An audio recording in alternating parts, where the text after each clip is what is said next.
Et nous ne sommes pas tous égaux face au stress puisque les femmes seraient plus touchées que les hommes. Et comment lutter justement contre le stress au travail? C'est justement le thème de Face au miroir ce soir. En studio avec nous, le docteur Marina Blum, psychiatre et présidente de l'Académie du bien-être. Bonsoir docteur Blum. Bonsoir Olivia. Alors vous qui êtes en contact tous les jours avec des patients, des gens souffrant de stress au travail, on imagine que vous n'êtes pas étonné par ces chiffres. Non, pas du tout.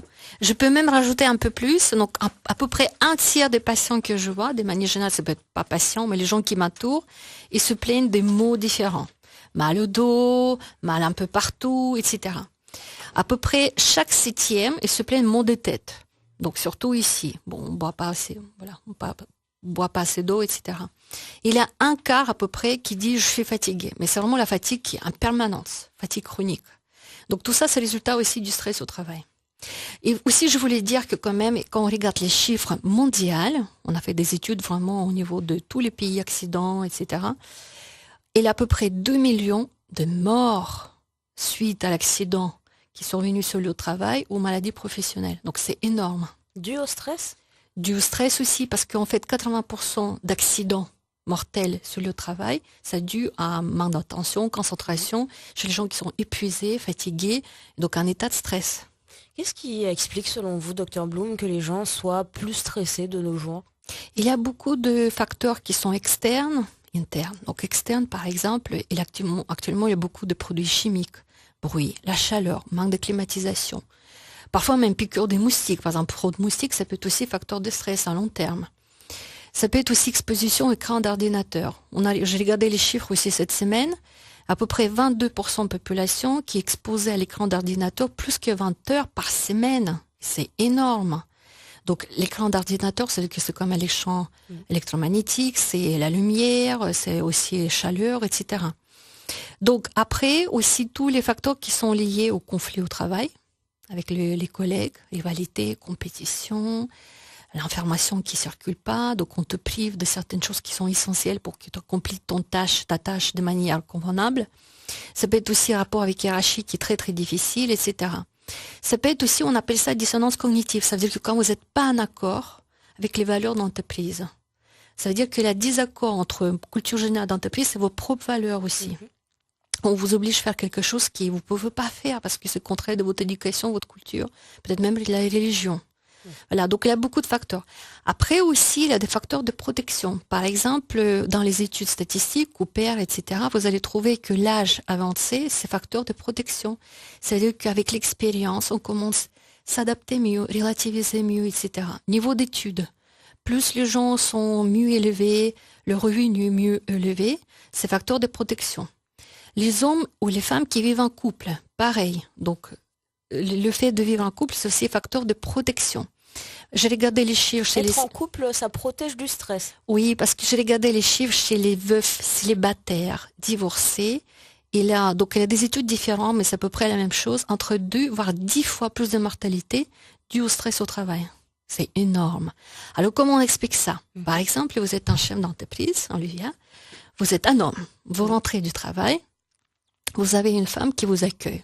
Les enfants déjà peut-être couchés, le dîner est prêt, il a l'accueil chaleureux, vous vous sentez vraiment attendu, désiré. Ça vous donne envie peut-être de parler de votre travail, donc la même détente, etc. Pour les femmes, c'est pas la même chose. Donc on part dans ce rôle, les femmes piliers pour cet homme-là. Pour les femmes, c'est pas la même chose parce que la femme, en fait, quand elle va rentrer le soir, c'est pas sûr que l'homme ait préparé le dîner, qu'il ait déjà douché les enfants. Elle rentre du travail et qu'elle a tout à faire. Donc en fait, c'est souvent même tout contraire. La belle famille va l'envoyer, en fait, quelque part que c'est une mauvaise mère, parce qu'elle privilégie la vie professionnelle et sacrifie la vie familiale, que peut-être c'est pas une bonne épouse parce qu'il n'y a rien à manger à la maison, etc. Et en plus, souvent les femmes qui investissent de manière excessive ou même, on va dire exagérée un peu, ils gagnent plus que leur mari. Donc il y a aussi un mot de rivalité, de compétition dans le couple. Et donc, pas tous les amis, en fait, tous les maris qui peuvent accepter que la femme les dépasse au niveau statut social, au niveau le salaire, etc. Donc en fait, la femme, il sera doublement stressée Déjà, elle a beaucoup de pression au niveau travail, mais aussi pression à la maison et aussi pression sociale quelque part, parce que les regards des amis, des voisins, voilà, il est jamais là, les enfants sont mal surveillés, mal gardés, mal éduqués, etc. Donc voilà, ça c'est aussi par rapport à la vie en couple. Docteur Bloom, comment est-ce qu'on repère justement les signes du stress? Alors souvent, trouble du sommeil, l'angoisse, l'anxiété. Alors c'est quoi l'angoisse? C'est boule à la gauche, le gorge serrée, c'est boule au ventre, vous avez mal à digérer. Les enfants souvent même dire j'ai barre là, barre thoracique, donc en fait mal à respirer. Vous pouvez avoir problème de peau, ça peut être chute de cheveux, ça peut être les règles abondantes douloureuses, ça peut être énormément de choses de tous les sphères, tous les organes en fait. Les tensions artérielles qui augmentent, les palpitations, etc. Après, pas le susciter beaucoup, en fait, on accepte beaucoup mieux les signes physiques de la maladie. Par exemple, quand même les gens me viennent pour un arrêt de travail, pour épuisement professionnel, Oui. souvent ils vivent très mal quand je note troubles anxieux dépressifs, par exemple. Parce que ils essaient toujours mais justifier leur épuisement professionnel au burn-out au travail par des signes physiques. Je dors pas bien, j'ai la bouche sèche, je suis constipée, j'ai envie d'uriner ou par exemple je fais pipi tout le temps, quand je suis stressée, etc. Mais ils me donnent vraiment au tableau clinique, physique, mais des troubles un peu psychiques en fait. D'accord. Parce que vraiment, il me dit, mais vous êtes sûr que personne verra que c'est marqué que je suis dépressive, que je suis faible, entre guillemets, etc., que je n'arrive pas à faire face à la difficulté, etc. Donc voilà, donc souvent, on exprime plutôt par le corps, même si psychiquement on souffre. Pourtant, ce n'est pas forcément un signe de faiblesse de la part de ces personnes. Oui, non, mais en même temps, l'image de société aujourd'hui exige de nous, on doit être fort, puissant, tout puissant, limite. On doit tout, voilà. Donc, si tu prends, par exemple, surtout le poste en responsabilité, tu dois assumer, voilà. Donc, il y a quand même beaucoup de pression sociale. Donc, ça nous met en état de tension interne, et surtout si ça dure des mois, des semaines, des années, etc. C'est normal qu'il y a des conséquences. Donc, on craque, le corps craque. Et soit on fait donc, on présente des signes de maladie psychique ou maladie physique, mais il aura des symptômes. Le stress crée donc une maladie en fait. Voilà, à partir de, ça peut être trouble de l'humeur, ça peut être jusqu'à maladie dans le corps physique. Parce que souvent, surtout chez les gens qui ont mal à verbaliser, donc mettre les mots sur les émotions qu'ils ressentent, c'est le corps qui va parler. Donc, il va parler par des symptômes. Il y a des gens qui sont plus touchés que d'autres par le stress. Oui, il a des personnalités, par exemple, très rigides. Parce que Cillier, donc en fait c'est un médecin qui était d'origine hongroise mais qui a vécu au Canada. C'est lui qui vraiment décrit beaucoup travaillé sur le syndrome du stress. Alors lui, il appelait ça comme syndrome général d'adaptation. Donc on a mal à s'adapter aux épreuves de la vie, aux situations stressantes, etc. Et donc toutes les maladies qui étaient provoquées par le stress, ils appelaient maladies d'adaptation. Donc voilà. Est-ce que alors l'étude qui a été publiée en début de semaine sur le stress révélait que les femmes étaient plus touchées que les hommes. Pourquoi? Je ne sais pas si les femmes sont plus touchées que les hommes. Peut-être les femmes, ils n'ont pas, dans ces sondages ou les études, ils avaient plus facilité à montrer leurs faiblesses. Peut-être c'est plutôt ça. Voilà, donc, et la question qu'on n'a pas fini, donc pourquoi certaines personnes sont plus vulnérables face au stress? Donc c'est des personnes qui sont impulsives, impatientes, très rigides, qui mal aussi créent des liens avec les autres. Parce qu'en fait, est-ce que vous savez, Olivia, quand on vient travailler, n'importe quel métier, 40% de notre temps du travail, on consacre aux échanges. Alors, ça peut être échange avec un collègue ou des collègues, donc communication interne, mais c'est très important d'échanger aussi en externe et avec des partenaires. Et par exemple, juste l'effet qu'on a passé à 35 heures, on a toujours le même volume des tâches à accomplir, mais on va sacrifier un mot d'échange. Et ces mots d'échange, 40%, ils sont très importants pour votre équilibre psychique. Si on ne les a pas, ça peut... Si on a mal à échanger, mal à verbaliser, mal à exprimer nos émotions, partager, tout simplement, l'effet de partager, je suis fatiguée, etc., tu m'écoutes, tu me comprends, voir l'état, en fait, quelqu'un qui, dans la compassion, dans l'empathie envers vous, c'est déjà un moment rigoler même, quelque chose de dramatique qui arrive, on peut rire. Voilà, parce que normalement, le premier mécanisme de stress, justement, défense du stress, c'est rire, jouer, voilà, donc en fait, exprimer le stress différemment par réaction du corps, mais quelque chose de plus léger. Être mis à l'écart par ses collègues, du coup, et facteur de Ça peut être grand facteur de stress. Le fait de ne pas pouvoir parler à la maison avec votre conjoint, ou parce que vous n'avez pas peut-être, ou peut-être votre conjoint, vous êtes en conflit actuellement et ça donne pas envie de parler. Peut-être il va même saisir ce moment de faiblesse contre vous un jour. Donc c'est facteur de stress.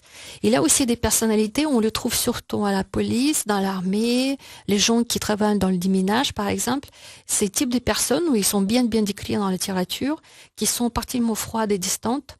Donc, ils ont mal exprimé, verbalisé les émotions et ils ont difficulté à créer des liens proches, vraiment intimes avec des collègues du travail, parce qu'ils sont face aux dangers de mort, par exemple les pompiers aussi, face des dangers de mort.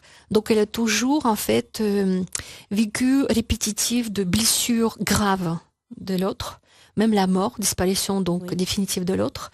Donc, pour se protéger, on va mettre un peu distance, barrière. Voilà, pour se protéger.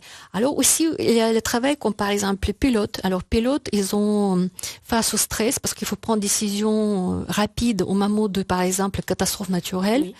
Ça peut être aussi, par exemple, changement de fusion horaire, donc changement de rythme du sommeil, veille, jour, etc. Aussi, les métiers qui sont, par exemple, les travails, on appelle ça travail posté, comme contrôleur aérien. Oui. Donc, il y a très peu d'échanges possibles émotionnels. Ils sont souvent attachés au poste, etc. Donc, il y a très peu de communication émotionnelle, on va dire. Donc, ça, c'est des métiers. Et bien sûr, les infirmiers. Les infirmiers, parce qu'actuellement, ils sont en surcharge de travail. Ils ont face à la mort. Parfois, on sont impuissants comme soignants parce qu'on ne peut pas aider tout le monde. On a pression des patients, on a pression de notre hiérarchie, administration, etc. Et on a ici pression des familles, beaucoup d'exigences. Voilà, donc c'est aussi quelques métiers qui sont vraiment particulièrement stressés. Et justement, ces personnes ces professions qui accumulent tout ce stress, quand ils craquent, ça donne quoi? Alors, quand ça donne, déjà, première consultation, ça peut être chez médecin traitant, qui va peut-être donner un arrêt de travail et qui va conseiller quand même aller consulter un psy. Nous, qu'est-ce qu'on va travailler? On va travailler les causes du stress si on peut travailler. Après, les façons comme la personne gère ce stress, on va donner les techniques.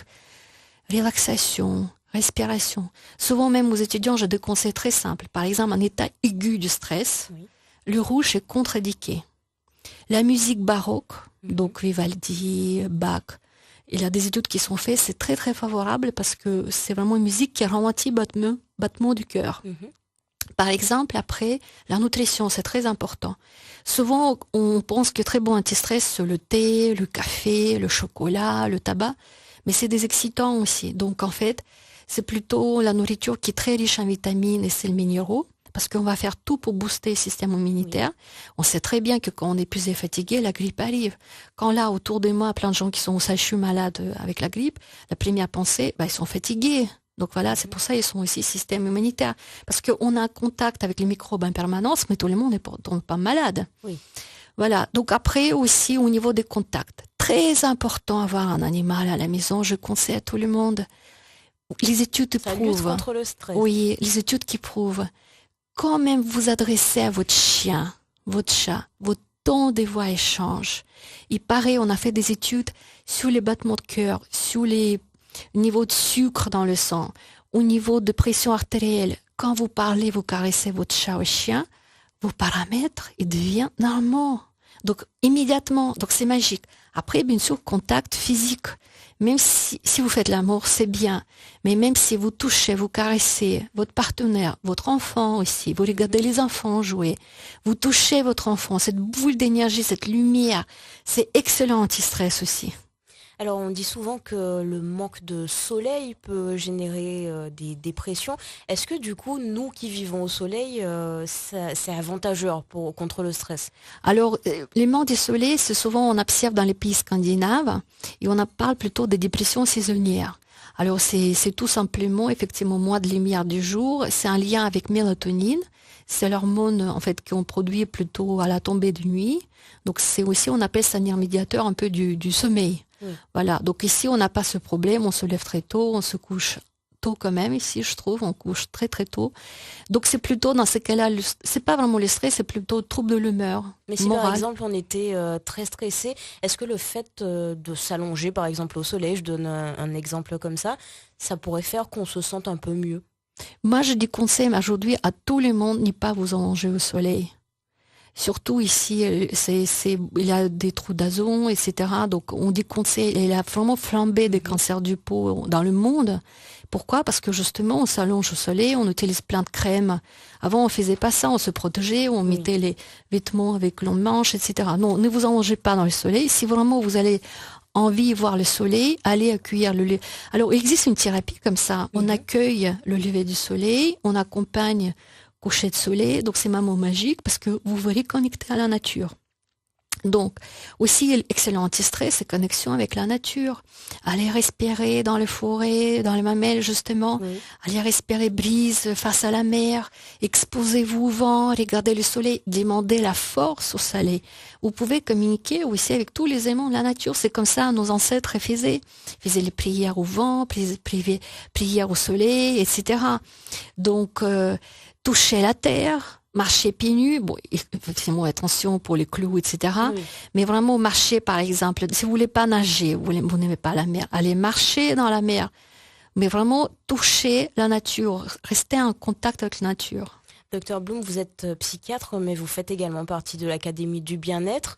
Est-ce que, à travers des ateliers également, comme ceux qui sont proposés à l'Académie du bien-être, on peut lutter aussi contre ce stress au travail? Bien sûr, parce qu'on apprend vraiment les techniques pour gérer le stress immédiat, le stress aigu, vraiment technique de respiration. Quelqu'un qui vous insulte, qui vous critique, vous sortez de la pièce, vous respirez, vous dites 3-4 affirmations positives que je donne souvent aux mamans dans les entretiens.